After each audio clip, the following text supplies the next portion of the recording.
Good morning and good afternoon, ladies and gentlemen. Thank you so much for tuning in. This is going to be a great segment because everything the media, every smart Democratic pundit has stated, the opposite has taken place. The absolute opposite. And this is beyond Clinton's going to win and oh my goodness, and it's going to be a landslide. It's now every single prediction when it comes to the election or politics and now economics. The smartest people in the world are actually the biggest buffoons. They're not that smart. It's time to just simply say they're not that smart. They don't know what they're talking about. And their predictions and their analysis they're all clouded by their hatred and contempt for Trump. So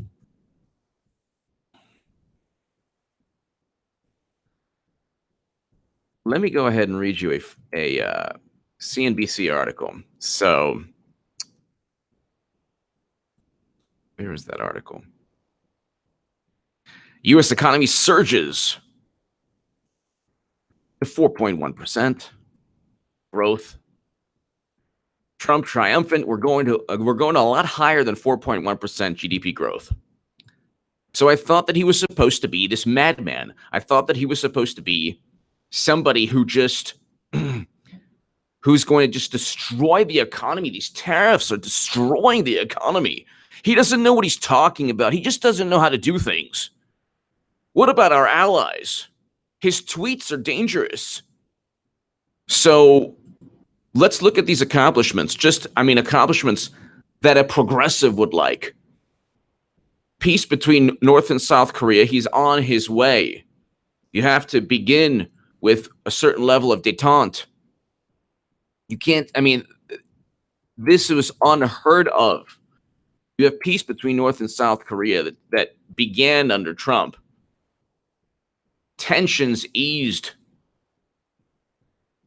So détente was started under Trump regarding North and South Korea. Moon Jae-in and Kim Jong-un shook hands in an historic moment at the DMZ.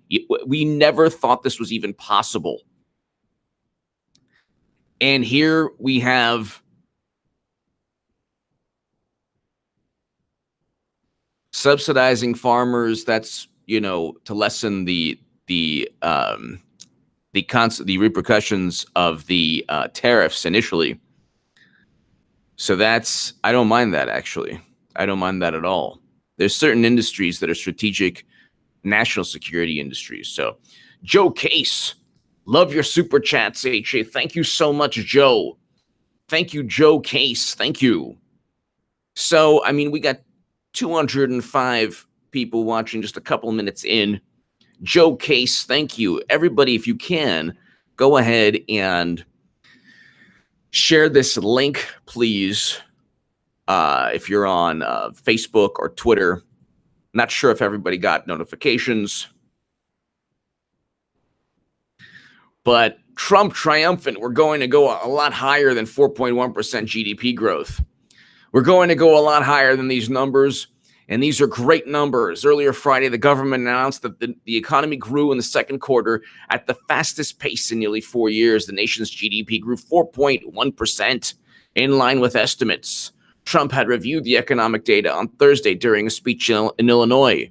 Trump said the indicator, if it has a 4 in front of it, we're happy.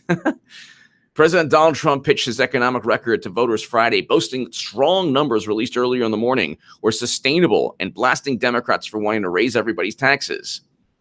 We're going to go a lot higher. Now, the issue with raising taxes and let's say like progressives or single payer, you cannot have single payer without bringing soldiers home.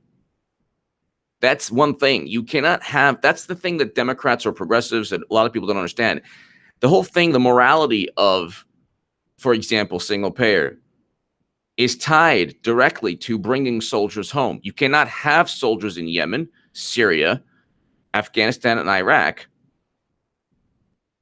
And then they say, well, the military budget was so Alexandra Ocasio-Cortez, she's right when she said, oh, well, you know what, we could slash the military budget. But that's not what resonates with people, and you're not being specific.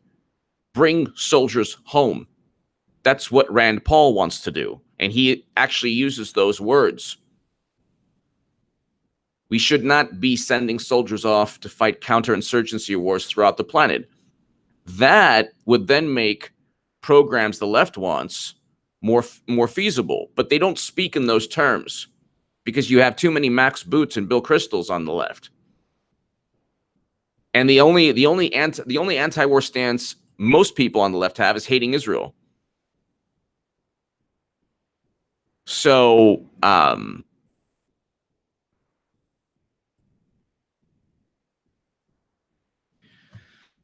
during a speech on the White House South Lawn, he predicted that the country was on track for its highest annual growth rate in 13 years. As the trade deals come in one by one, we're going to go a lot higher than these numbers. These are great numbers.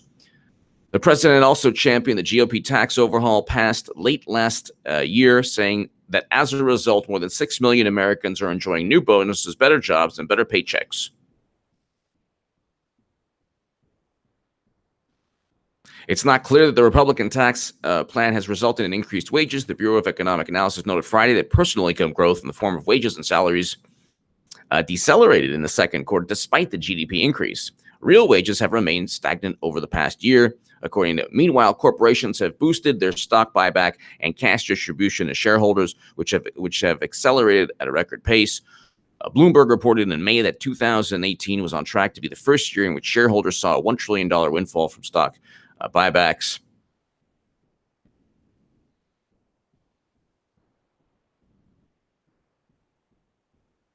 By pumping up expectations for you, this is hilarious. By pumping up expectations for U.S. economic growth for the remainder of the year, Trump raised the political risks for Republicans in November's midterm. How? How is that even really? He called the numbers very, very sustainable and predicted the U.S. would do extraordinarily well in its third quarter GDP report. The president acknowledged the peril of the economy does not match his rosy outlook. I won't go too strong in my projections because then if it's not quite as good, you won't let me forget it. But what does it matter if it's not quite as good or if it's really good? The whole thing with Trump was that he was supposed to be this madman. So Joe Case, thank you. He's supposed to be this absolute madman. The president cited the low unemployment rate among minorities and women and repeated his claim that we've been ripped off by the world, a point the president has used to make his case for renegotiating trade deals with foreign leaders. The trade deficit, very dear to my heart, because we've been ripped off by the world, has dropped off by more than $50 billion. During each of the two previous administrations, we averaged just over 1.8% GDP growth. By contrast, we are now on track to hit an average GDP annual growth rate of over 3%, and it could be substantially over 3%.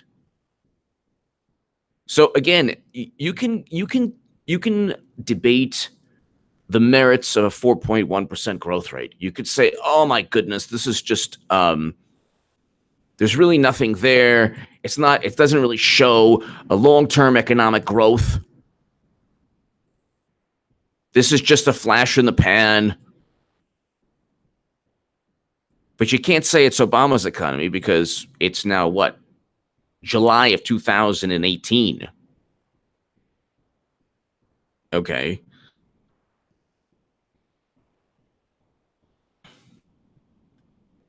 So it's like, there's really not. So what do you have? You have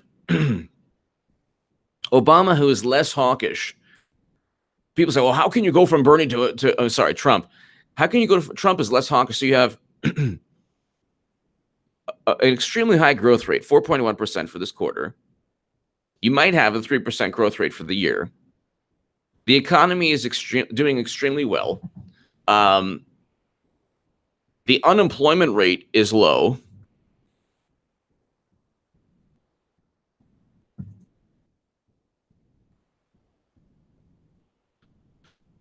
So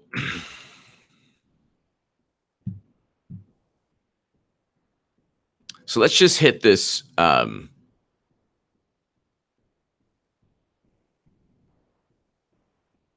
So this is an investors.com. Don't look now, but unemployment at record lows under Trump. So that's January, but let's just go ahead.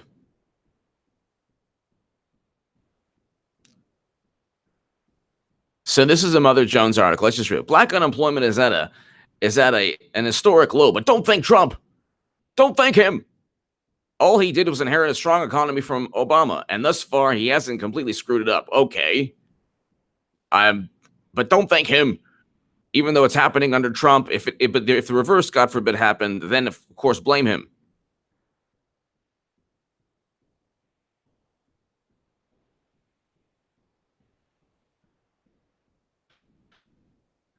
So this is Mother Jones. Okay. Mother Jones was also linked to the Steele dossier because of one of its journalists.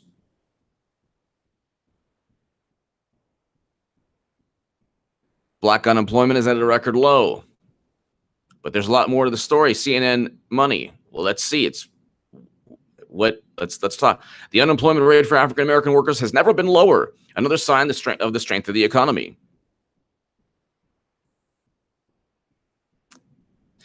This is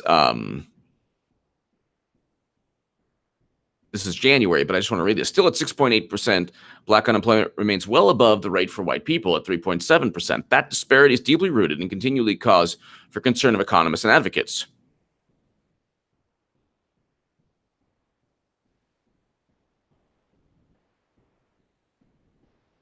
So, okay, so the issue that it's talking about is that it's still at much higher than white unemployment. But so you have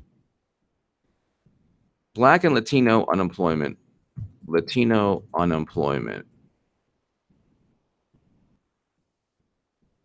So even if Hispanic Latino unemployment rate hits lowest record in June.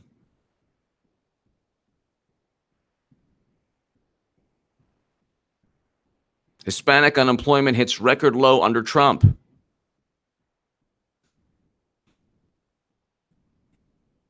So tell me, like, this racist ogre monster insane person. I thought this racist ogre monster insane crazy person was supposed to just destroy everything he touched, like Godzilla or something. Latino unemployment rate hit record low in June.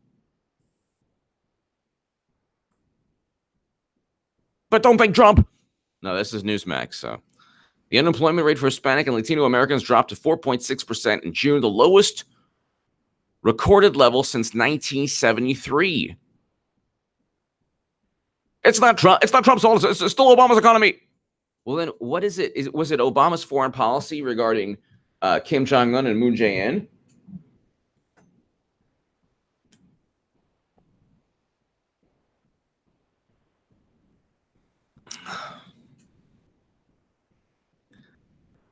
They can't give Trump credit on anything. They just can't. Because if they give him credit, then what happens? Then you have a situation where, then you have a situation where you're actually saying he's doing good. He's not a Kremlin puppet. So let's see what he's done. So he actually sold weapons to the Ukraine. Obama did not. He's imposed more sanctions on Russia than Obama. Okay. So he's not a Putin puppet. Obama presided over the 20% of U.S. uranium capacity sales, so he didn't sell uranium. Maybe Democrats are upset because he didn't sell Putin uranium. Maybe that's why. The economy just hit a 4.1% growth rate. Unemployment is down for minorities in the United States of America. Yet Trump is a racist, supremacist, nationalist, everything else, and he is, sending signals to the crazy people to do crazy things.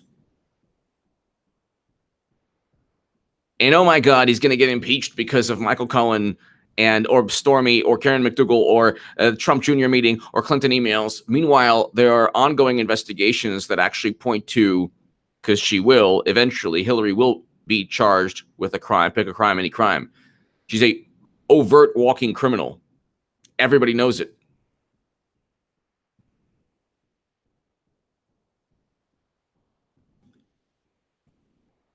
So tell me again how he's destroying the country.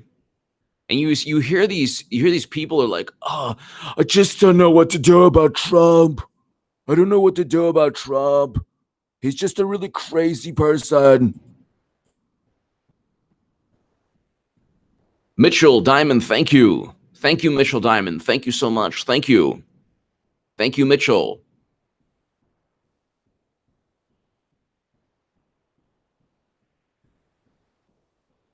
So let's go ahead.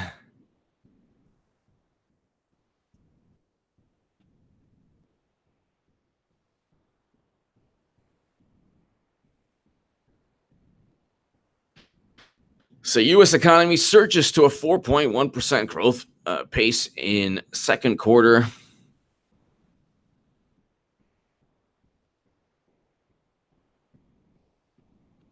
The U.S. economy had a blockbuster second quarter with growth surging to a 4.1% pace. So tell me again how Democrats are going to just take over the House. There was even if there wasn't a 4.1% growth rate. Liam Schick, HA, do you think it was lessening of regulations, the tax cuts, or both? Is the U.S. better with capitalism or Denmark style? Well, I mean, we're or style state from your point of view. No, we're a capitalist country. We'll always remain a capitalist country. We'll never become a socialist country ever. I don't think even like when I was writing, stating that Bernie Sanders was infinitely better than Clinton. He at the end of the day is a capitalist. Bernie can say that he's a democratic socialist, but he's not going to. That's more of a value system statement. He wanted to reinstate Glass-Steagall, which. What I mean, breaking up too big to fail banks, that was Alan Greenspan talked about that. So the whole thing with socialism is a bunch of nonsense. The left doesn't even really want socialism. Or I should say the Democratic Party doesn't at all. That and democratic socialism is different from socialism. But I mean, again, Bernie never really explained it. So well, my understanding was always that he wanted to make capitalism work more efficiently. I think it was probably the tax cuts. There were some things that took place regarding China stockpiling on soybeans and in advance of tariffs. Loosening regulations probably helped. These are a lot of things that the left really doesn't like, and I didn't. Jason Diamond, thank you. It's the economy, stupid. Exactly. There's probably a whole bunch of things. I think Trump's emphasis on manufacturing also is important. The tax cuts probably didn't help tremendously. But let's just read here. The U.S. economy had a blockbuster second quarter with growth surging to a 4.1% pace. That was nearly double the first quarter rate of 2.2% and the strongest pace in nearly 4 years. President Trump had been steadfastly claiming that his policies will catapult the U.S. economy into a much higher rate of growth. So if you combine tax cuts with fixing trade deals, you get better trade deals for the country. You're going to have a better economy. That's obvious. Now, from the left's perspective, if you drill on public lands, not good. But Democrats don't care about that either because they just recently, the other day, were like, oh yeah, drill on public lands, no problem. So you do have the environmental impact, but what was it? The 10 Keystone XL pipelines built from 2010 to 10 Keystone XL sized pipelines built under Obama.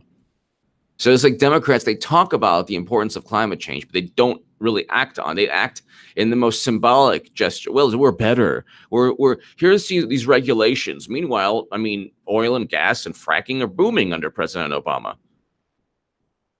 So it makes no sense. They don't represent their rhetoric.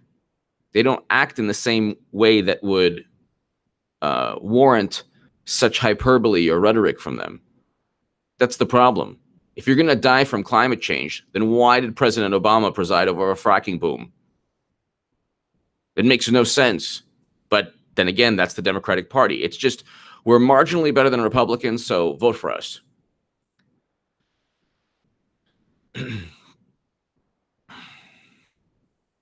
Liam Schick, yeah, I mean, I think that in terms of big issues like trade, manufacturing, tax cuts, these are all things that increase GDP. The thing with Trump that he has to worry about, which is what took place under Bush, is that you want to make sure it doesn't crash. You want to make sure that it's sustainable. So that would be about double, the growth rate in years, and it would almost certainly mean a big boost in the standard of living for many Americans. So, I mean, you have low unemployment rate among minorities. You have a high growth rate right now. People are buying things. Hopefully, companies will start producing more within the United States of America, which is one of the benefits of tariffs. But also, the thing with Trump tariffs, it's not long term. Trump is not, it's more of a negotiating tool. But see, again, you can debate anything you'd like. A person can say, "Oh, you don't know what you're talking about. You're an idiot. Trump is an idiot." Well, it's a 4.1% growth rate, so it really doesn't matter what anyone thinks. It doesn't matter what anyone thinks. We'll go right now and we'll talk about all the failed predictions from economists regarding Trump. Consumers are really on a tear, said chief economist for Pantheon Macroeconomics. So to grow at 4% probably tells you people were spending the tax cuts that they enjoyed back in January, but that's extremely unlikely to happen again. Okay. So, I mean, if it doesn't hit 4.1%, fine. It's still good. If it hits 3%, that's good. Okay.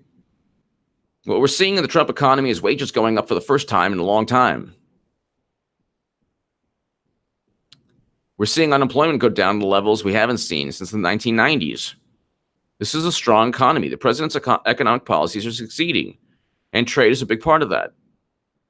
Trump called the numbers very sustainable, but most economists say a strong growth rate is unlikely to last. If the best thing you can say is that this won't last, okay, enough, my God almighty. We're not talking about that subject. Jeez. The trade deficit's dropping. So these are good things. But again, the main point, the main issue is the rhetoric on the left. When it can be climate change, it could be Trump's foreign policy, it could be Trump's economic policy, it could be calling Trump a racist and ignoring Hillary's overt racism. It does not, the rhetoric, the words, they don't match the reality of how Democrats behave and of how Republicans behave. They don't match the reality because it's all hyperbole. Exports are a particularly dramatic example. But in recent months, the trade dispute sparked an unexpected short-term boost in exports. We saw an enormous surge in soybean exports that gave the overall export numbers a big lift. That's because ahead of retaliatory tariffs by China on U.S. agricultural products, China went on a soybean buying spree. So even when Trump loses, he's winning. There's going to be payback.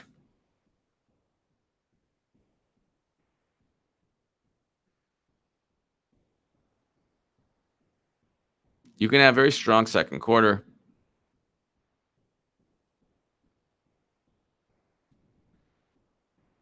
Still, even if it's 2.5 or 3%, it's still, you have an economy that's growing. You have an economy that's growing. Tell me how let's just hear this nonsense. The economy's growing. End of story. End of story. Again, there's nothing anyone can say. We are not at war, nuclear war. He didn't cause a nuclear catastrophe. The opposite took place. With North Korea, the opposite took place. The economy is good. Again, is he perfect? No. But was Obama perfect? Far from it. Obama got us into Yemen, into Syria. He kept our soldiers in Iraq. He campaigned on getting our soldiers out of Iraq and Afghanistan. He lied about that. And of course, he destroyed Libya. And Bush began the nationalizing banks, and then Obama did also. Pumping money into banks to bail them out is not an example of courage.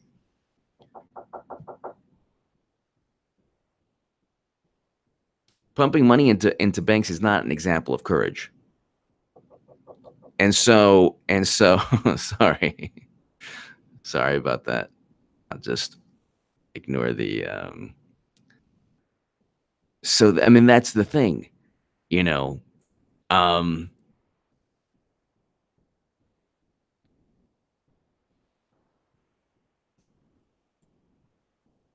It's not an example of courage. And you have a situation where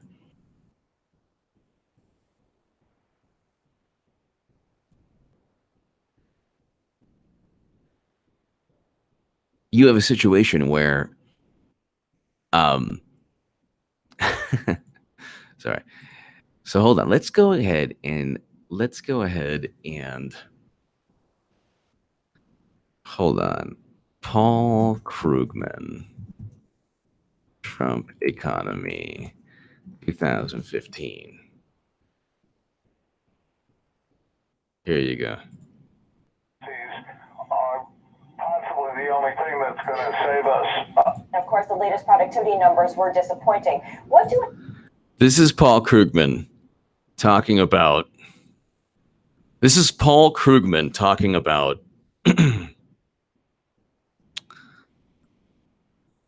Trump as president. This is Bloomberg Politics. So check this out. Investors, what does big business, what do policymakers misunderstand the most about productivity? Oh, I think in the advanced world, the best guess is we kind of we're in a lull in technology. We just, we're having Trump presidency. And it's really hard to figure out at this point in terms of how the market reacts on certain wins or polls or whatever it may be.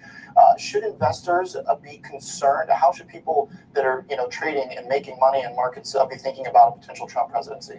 Well, we don't know what he would do, and that's the problem. There's no reason to believe that what he would do would stay within the bounds of anybody's notion of responsibility. There's no reason to believe what he would do would stay within the bounds of any notion of responsibility. There's no reason to believe that what he would do would stay within the bounds of any notion of responsibility. So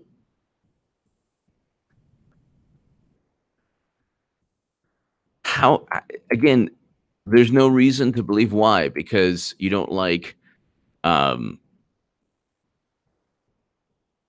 H526, sorry. Hello, Alan, everyone, love you all, have a great weekend. Thank you, Eric H526. Thank you, Eric H526.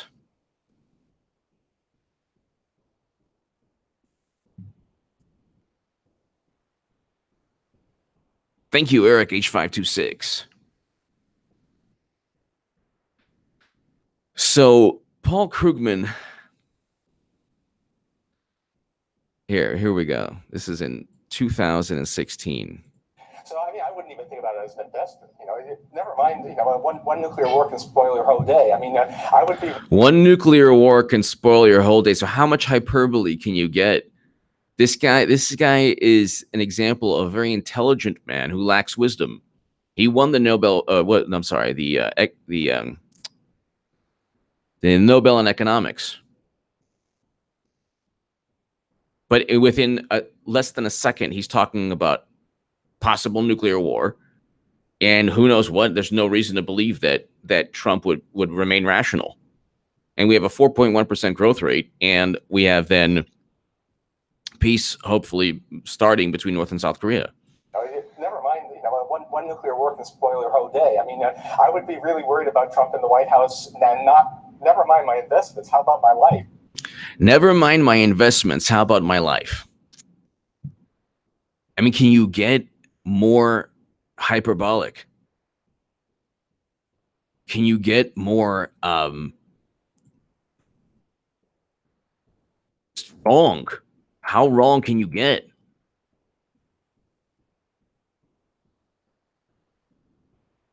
So this is Greg Gutfeld. In 2008, Paul Krugman won the Nobel Prize, or that is straight talk in North Korea.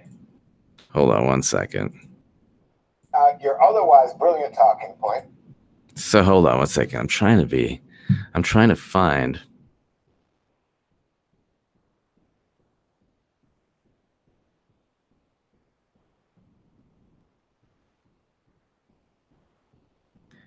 There have been a whole bunch of economists, who just thought that Trump. Okay, here we go. People are so unhappy. Why Trump gets support, why Sanders gets, and people who drive Uber, independent contractors, 15% tax, not 35% corporate rate. He admits will cost because he had Reagan policies. So this is a debate that Grover Norquist and Paul Krugman are having.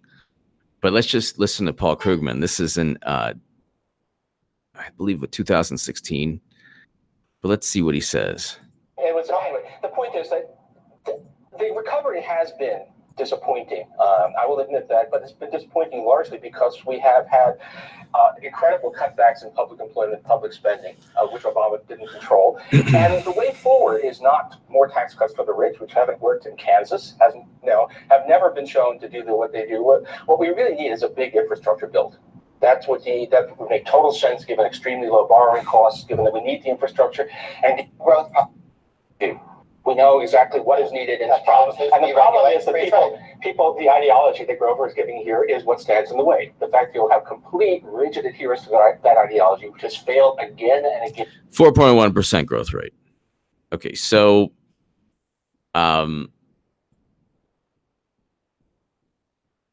you can, I mean, let's see. Hold on. Why? Okay, so basically, I'm going to go ahead and find. There's economists on Trump 2015. Let's just see.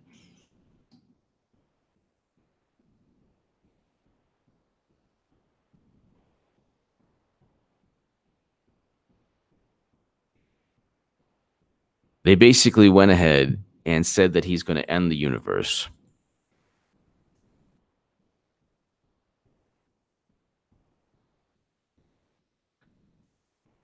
Economists offer a Depression-era warning to Trump.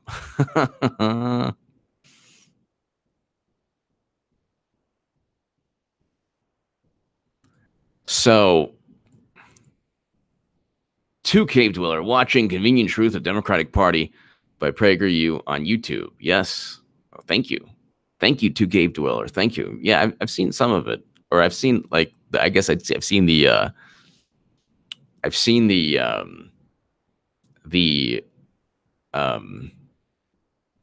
whatchamacallit, the commercials. But thank you to Cave Dweller. Thank you. Thank you. But let's go ahead. Economists offer, oh, this is so great. Here's a Politico article. I'll send this to you.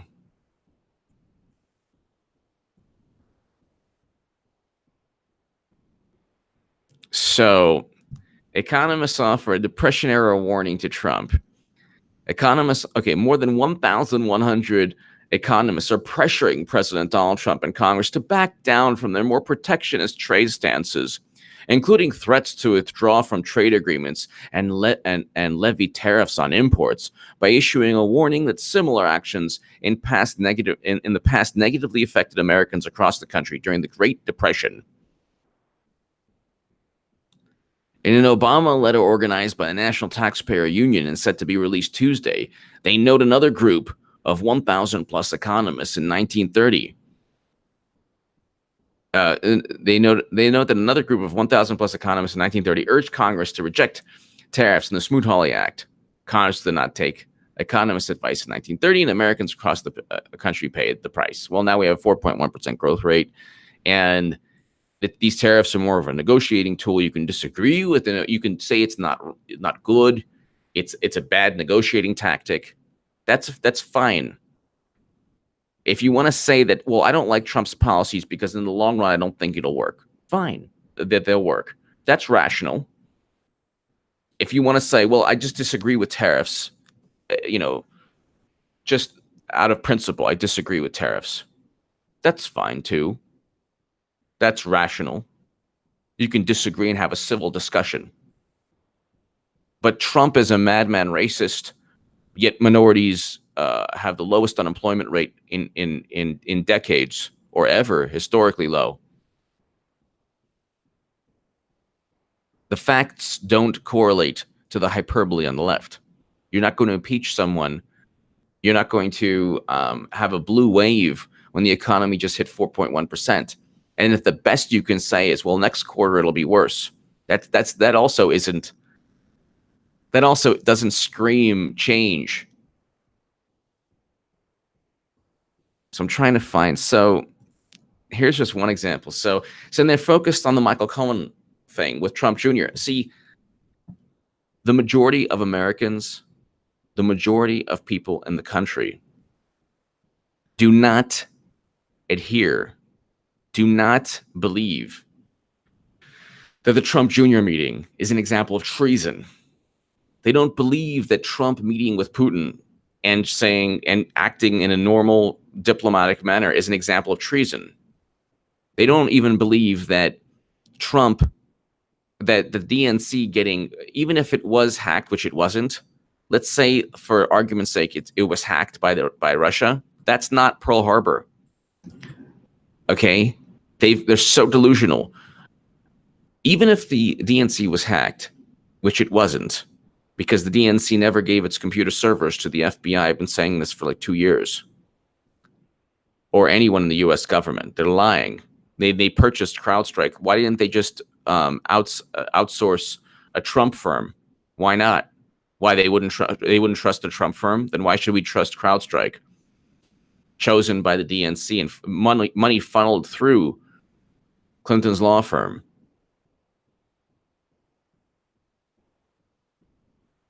And so,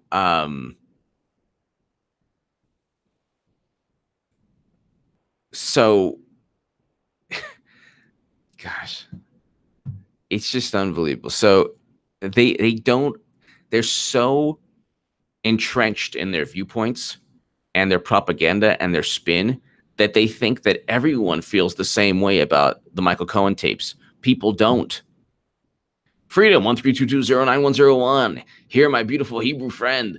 Why does any country care what other countries think about them? The first rule of nationalism is you talk about nationalism. The second rule of nationalism is, yeah, well, I agree with you. Freedom 132209101. I agree with you. Omar Pena, it's pretty clear Trump knows how to make money. You can't wish that away. Exactly. Exactly, Omar. He knows how to make money. That's one thing he knows how to make. And the thing is, Freedom 13220091001. The interesting thing about the Democrats is they're actually xenophobic, but in a palatable liberal manner. Their version of xenophobia and their version of just fearing other countries.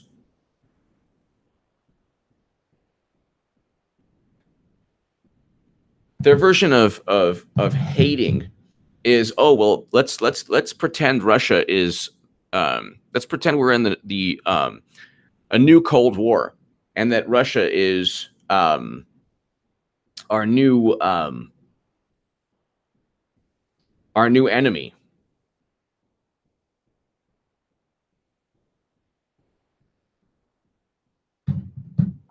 So I mean, Freedom 132209101009101. They would have you believe that the Democratic Party would have you believe that it's Trump who's this nationalist who wants to retreat from the world, who wants to he doesn't want to retreat from global trade deals. He wants to renegotiate. What's wrong with that? What is wrong with renegotiating global trade deals? What's wrong with that?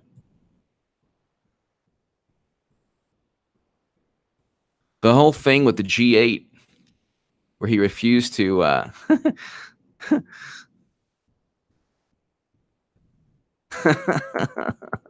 Trump refuses to sign G7 statement and calls Trudeau weak.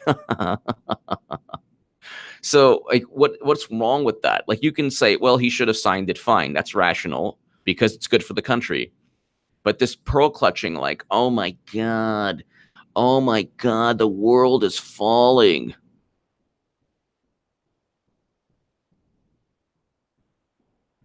And I mean, everything that they say, and it's true. Omar Pena, you're 100% right.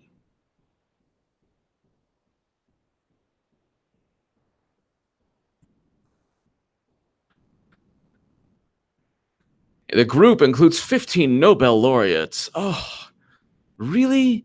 They warned him about a depression, and now we have 4.1% growth rate.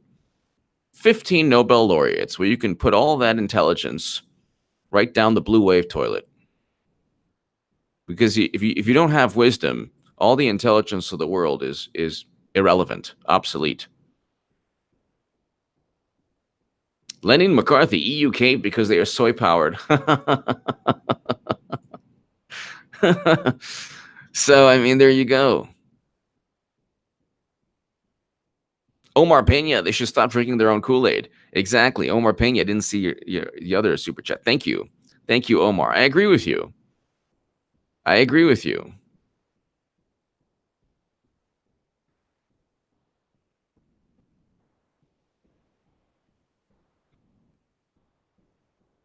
And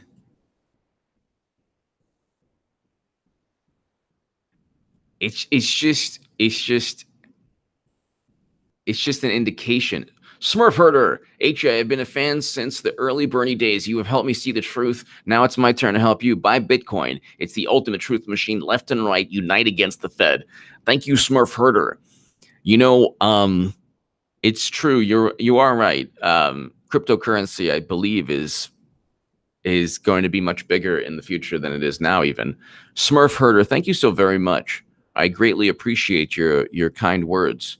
And I'm glad, my God. And so you've seen my evolution big time. And I'm just glad that, you know, that you and everyone here, we've all kind of experienced all of this together. And I'm thankful for that. It's an honor for me to experience this madness with everybody and to continue experiencing this madness with everybody. Thank you, Smurf Herder. Thank you.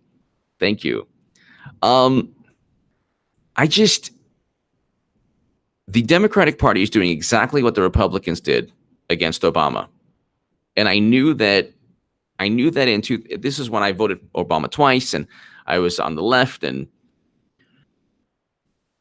firmly on the left. And I realized that it's not working because there's once you start spewing hyperbole. Okay. Clinton getting indicted is not hyperbole. She committed crimes. Comey listed all the crimes she committed just with one issue, the server, with top secret intel and special access program intelligence being funneled into the server in her basement. Nobody does that. She could have literally committed treason. Nobody theoretically would have known. And So then he said, well, I didn't see criminal intent. That has nothing to do. That's the complete cover up. So stupid. And US Code 793F, she doesn't need to, there was no need for intent. There's no need for intent.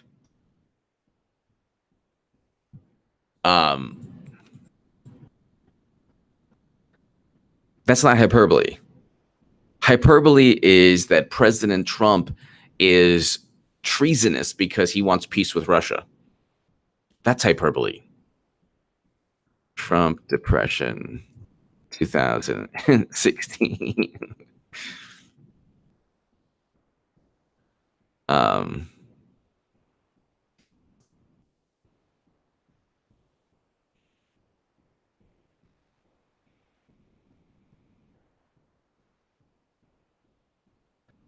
Trump's 2016 economic agenda. Economists savage Trump's economic agenda. They savage him. Oh my God, savage. They would savage him. Everything's hyperbole. Many economists say Donald Trump's proposals, from big import tariffs to mass deportations. We didn't have mass deport. That wasn't even his. He never said there would be mass deportations. And Obama deported 2.5 million immigrants. Nobody said anything. And he used ICE also. That's, again, the hyperbole coupled with the hypocrisy. It's just too much. It's a bunch of nonsense. Many economists say Trump's proposals would less educated would hurt the very demographic that supports him in great numbers. That's hilarious. Less educated voters struggling in a tepid U.S. economy. Don't you know that less educated voters love Trump? The more educated voters like Clinton because she engages in yoga on a server in her basement with top secret intel. That's called education. I love this kind of like, they don't even have a reason to be elitist. Like, they're always wrong on everything. And they lose, but they're the most educated. They still lose, but they're the most educated. Isn't that interesting? If Trump's policies went into effect, the economists say prices for goods lower income Americans depend on could soar, and a depleted low-end labor force could trigger a major downturn. Please listen to reason. You cannot let Trump destroy the economy. Here's the Politico article. H.A. Paul Sperry said that CrowdStrike Tech that wrote the hack assessment worked immediately under Mueller and the FBI. Not a conflict at all. Exactly. Lexstat 1193. Exactly. Paul Sperry is amazing. And that's one of the many conflicts of interest. One of the many conflicts of interest.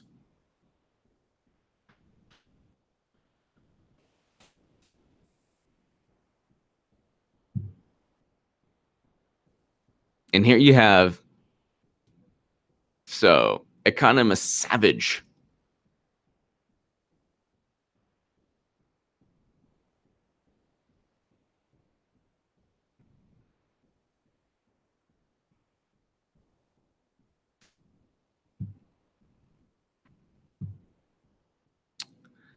Stock market, Donald Trump will bring global recession. Economists warn of global recession following Trump victory. Okay.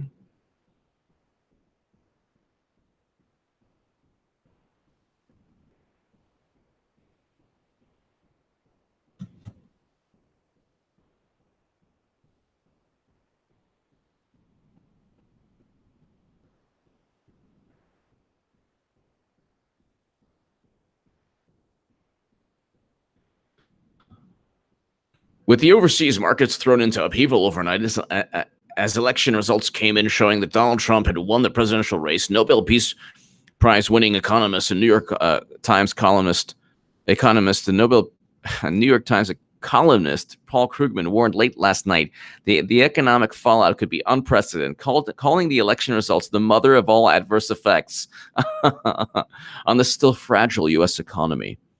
What it brings with it is a regime that will be ignorant of economic policy, hostile to any effort to make it work. Wow, that's awesome. What Trump's presidency brings with it is a regime that will be ignorant of economic policy. At what point do you say we're not listening to these people anymore? We're just not listening to them anymore. At what point do you say we're not listening to New York Times columnists, even if there's hyperbole, we're not listening to it? At what point do you say if there's hyperbole from the left, it should be just ignored?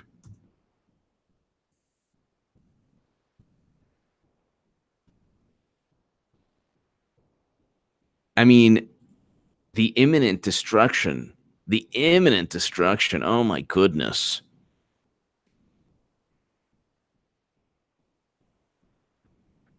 Trump could trigger the longest recession since the Great Depression, report says. Oh my goodness. Moody's economists. Oh, look at that. Wonder what they were saying about the dot-com boom.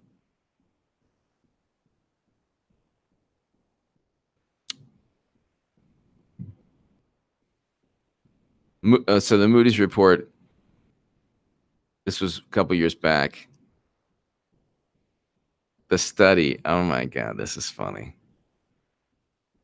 The macroeconomic consequences of Mr. Trump's economic policies, brought to you by the same people who said .com would.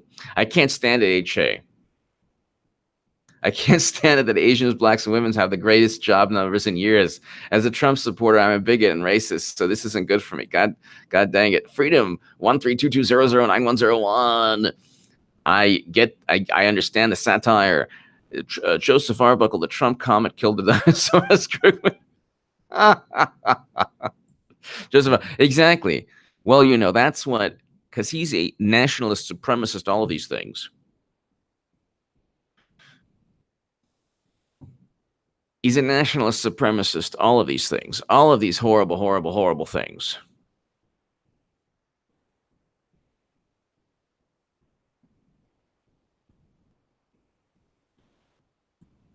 And it's just, you know, like,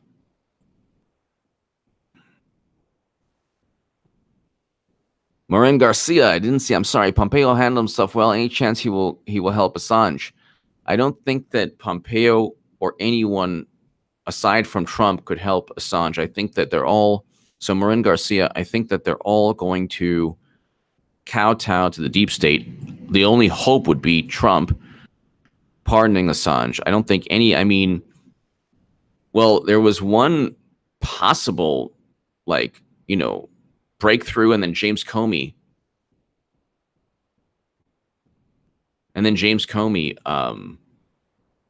Basically, you know, prevented all of that. But this paper assesses the macroeconomic consequences of presidential candidate Donald Trump's proposed economic policies.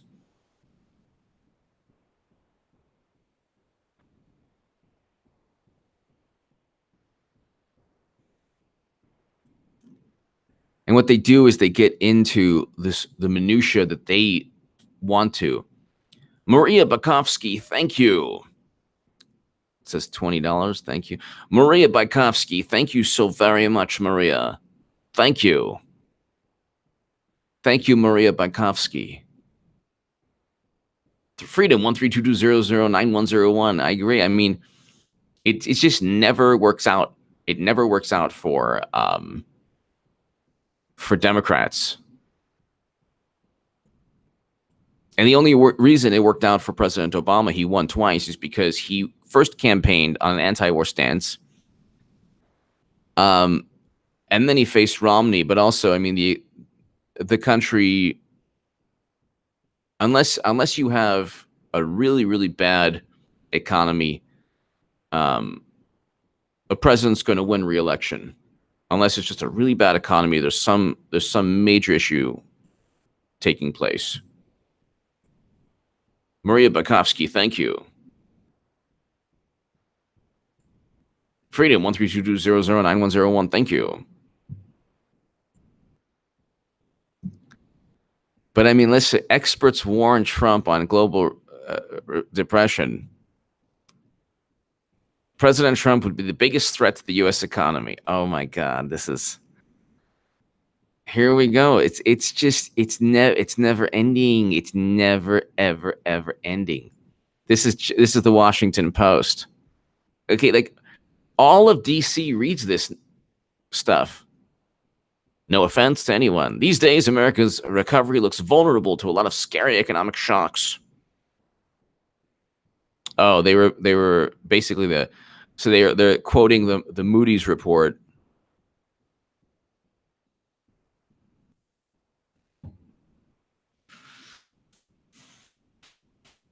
The financial services company, Moody's, Trump economy. So of course it was all like, it was just all gloom and doom and oh my God and oh my God, oh my goodness. Then of course, years later, Moody's gives Trump a B+ on the economy. Was it? Trump's great on the economy, bounces back to B+. So is this?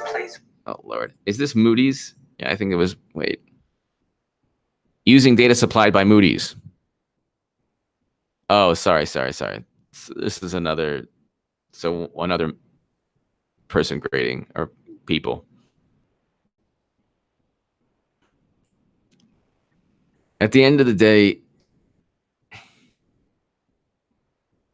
I hope so. Oh my goodness. I want James Jordan, Marin Garcia. I want Jim Jordan. I don't think it's going to be an establishment that wins Speaker. Maria Bakovsky, thank you so much. Marin Garcia, yeah, I don't think it's going to be an establishment choice. So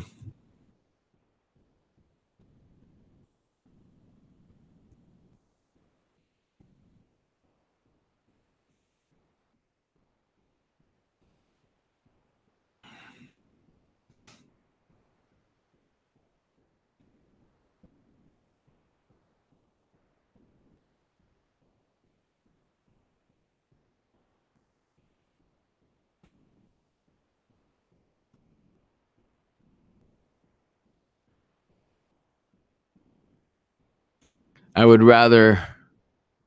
much rather not have Kevin McCarthy, and I'd rather have Jim Jordan. You need somebody with guts. You need somebody to go ahead and, you know,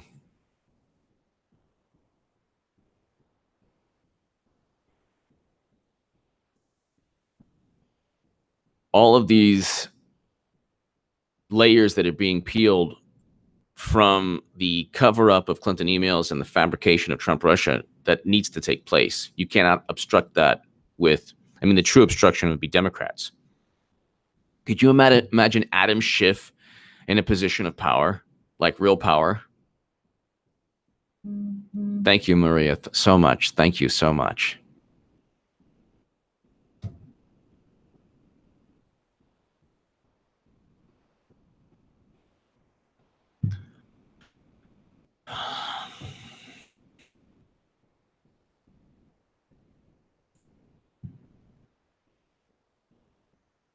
Thank you, Maria. So, ladies and gentlemen, I mean, it's like Suzanne. Thank you, Suzanne. H.A., you're awesome. Thank you. Well, thank you so much. You are awesome, Suzanne Yoke. You are awesome. Thank you so very, very much. Greatly, greatly appreciated. Thank you. I mean, it's just like, what can you say? What can you possibly say? What can you possibly say? Peace between North and South Korea. Oh, that's nothing. 4.1% growth rate. It'll never be sustained. What Well, but the economy and foreign policy, pretty good. What else? I mean, we're not. What? Oh, exposing corrupt FBI agents. These people are the most corrupt people on the planet. Like James Comey, Andrew McCabe, Peter Strzok. I mean, we should keep them. That's good for the country.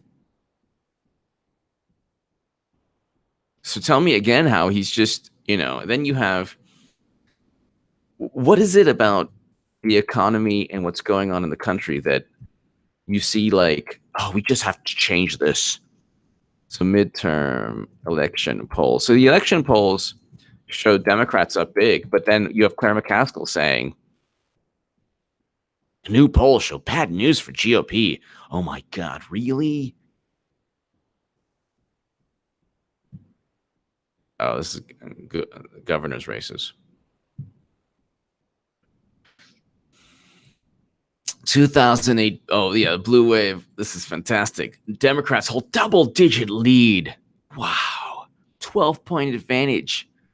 How did that work out in 2016? Quinnipiac poll. The Quinnipiac polls, they were actually very favorable to Bernie. They're always left-leaning. I would say, look at this poll, and it was actually accurate, but from the vantage point of, like, on the left.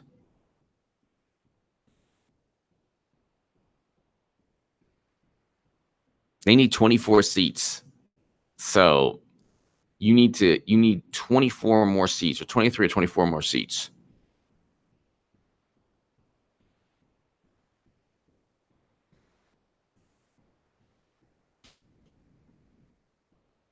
Democrats up 7.3. Based on what? Based on what? A great economy? Peace between North and South Korea? What? Every freak out by the press is over nonsense. Michael Cohen's tape. This is not national security. Clinton actually did. The Democrats actually cover up real issues pertaining to national security. And they just get away with it because the Washington Post, the New York Times just go ahead and continue the nonsense. Suzanne Yoke, thank you so very, very much.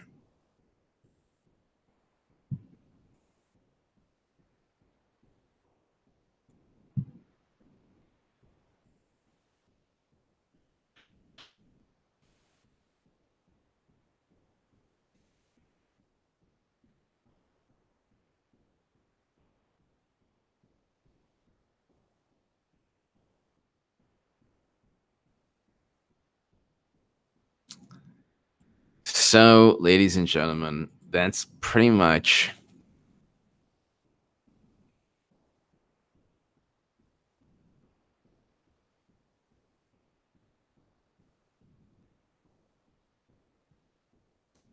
then you have the full court press. Sean Spicer accused of using racial slur at heated book signing event. What does that even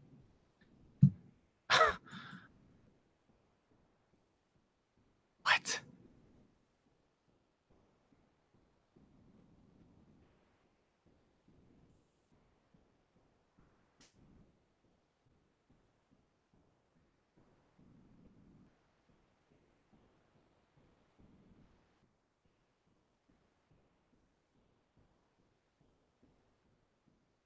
I don't even want to read this. It's so dumb.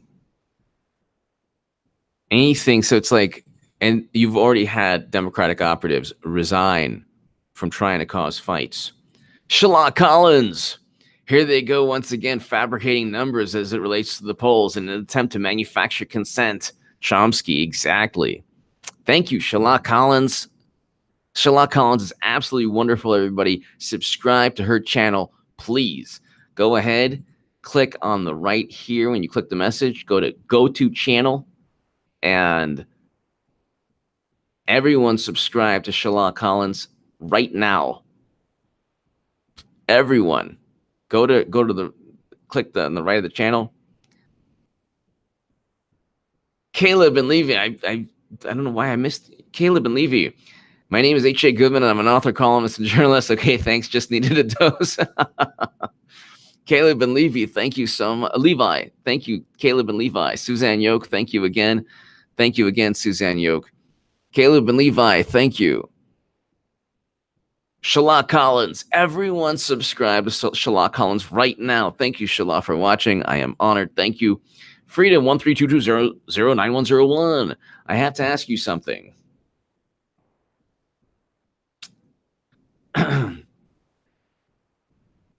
I have to, which I think everyone wants to know. Would you rather be a billionaire from Gotham or an alien from Krypton, and why? Batman, Superman, huh? I'd rather be Superman. I'd rather be Superman.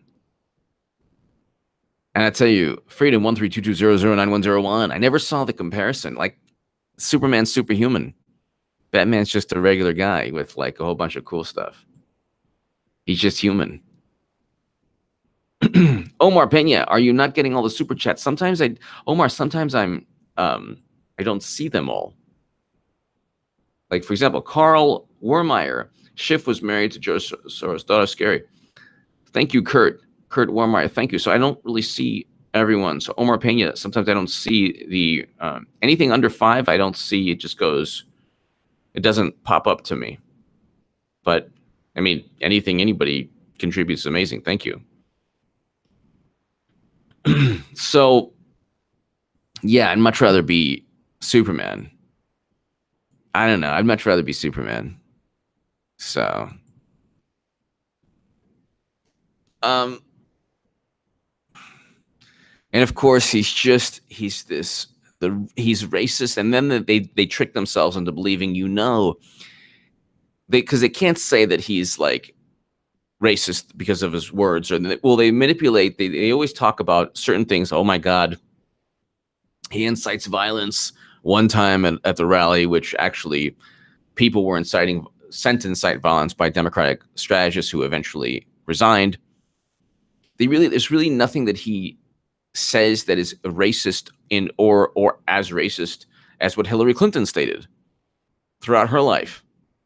They didn't care then, but they care now. That's another issue. It's not, oh, well, ignore Trump. It's that, well, if you're outraged over certain statements, then why aren't you outraged when Hillary Clinton makes worse statements, calling black youth super predators, calling Mahatma Gandhi a gas station attendant?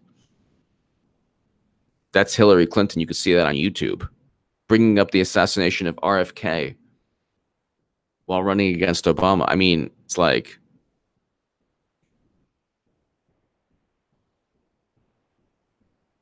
then there's The Hill.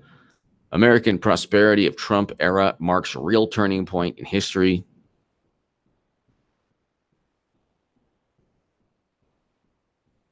Gross domestic product, or GDP, is the measure of choice. Okay, so health of an economy.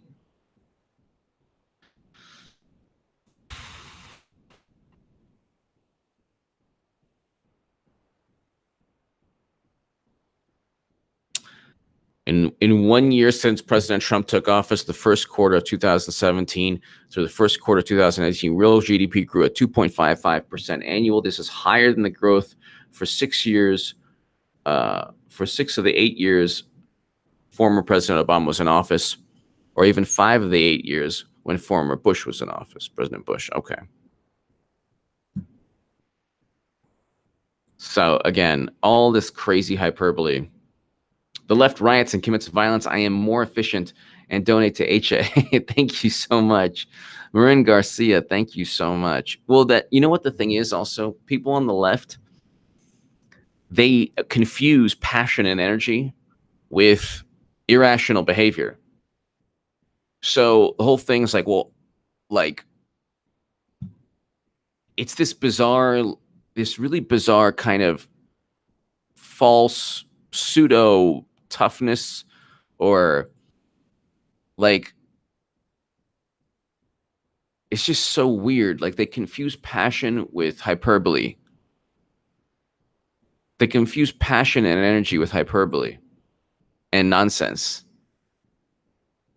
And then, like, their way of fighting racism is censorship, or just, don't debate, don't discuss, you know, I had a debate with Richard Spencer that my vantage point is the exact opposite of his. And in a way, I was like representing all of the people on the left who were too either cowardly or unable for some reason to actually say, hey, look, our viewpoint or this viewpoint on life, whether it's the viewpoint that all people, blacks, Latinos, Asians, everyone, including white people, but not only white people, contributed to the history of this country. All people. Why, I'm stating that all people are important to the history of the United States of America. And so I opposed Richard Spencer's ideology. But see, again, you can't ask anyone on the left to do that, because then they would be forced to actually confront an ideology. I like Steven Crowder. I think he's awesome. I think Steven Crowder is awesome. But then they'd be forced to confront an ideology they find abhorrent, and they'd rather just punch a Nazi in the face than just say, "Hey, your vantage point is unrealistic and wrong and dangerous for a whole bunch of reasons." Because then the rebuttal is, "Well, you're giving them airtime." It's like, no, you just are lazy and you don't want to actually present your viewpoint because you're afraid for whatever reason. If you disagree with something, then you use logic and reason to defeat what you disagree with. Mitchell Diamond, thank you, Mitchell, again. Thank you so much. Thank you, Mitchell Diamond. Thank you.